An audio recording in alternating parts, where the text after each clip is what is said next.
रत्नागिरी जिल्ह्याच्या खेड तालुक्यातील दहिवली गुडुपवाडी येथे काल रात्री भीषण भूस्खलनाची घटना घडली।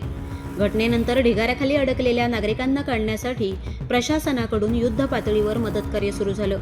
झालेल्या भीषण भूस्खलन दुर्घटनेत गेल्या 24 तासापासून बेपत्ता असलेले शांताराम शेलार आणि त्यांचा मुलगा सतीश शेलार या बापलेकांचा अखेर मृतदेह मातीच्या ढिगाऱ्याखालून बाहेर काढण्यात आलाय।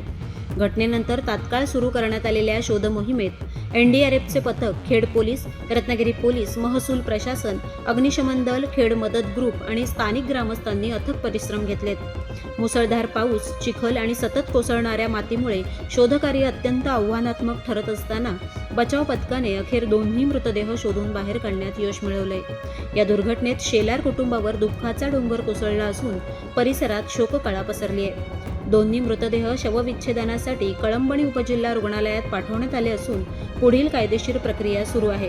या हृदयद्रावक घटनेमुळे संपूर्ण खेड तालुक्यात हळहळ व्यक्त केली जाते।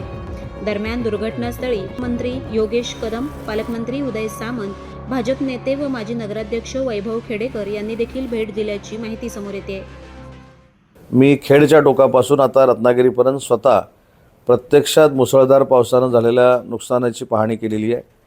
दुर्दैवानं दहिवलीमध्ये खेड तालुक्यात एक फार मोठी लँडस्लाईड त्या ठिकाणी झाल्यामुळं 3 लोक त्याच्यामध्ये गाडली गेली होती। एका महिलेला सुरक्षित बाहेर काढण्यामध्ये एनडीआरएफला यश आलं।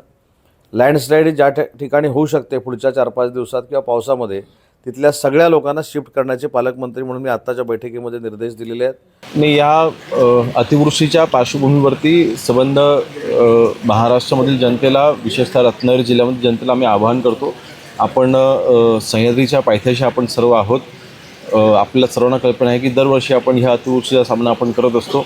अशा वेळेला काही जी ठिकाणे ही धोक्याचे वस्तू म्हणून डिक्लेअर केलेले आहेत, तर शासनाने दिलेला हा इशारा ह्या दिवसांमध्ये आपण तो गांभीर्याने घेतला पाहिजे। कोकणाच्या कानाकोपऱ्यातील माहिती थेट आपल्यापर्यंत पोहोचण्यासाठी आजच आपल्या कोकणी आवाज या चॅनलला लाईक, फॉलो आणि सबस्क्राईब करा। व्हिडिओ आवडल्यास शेअर करा।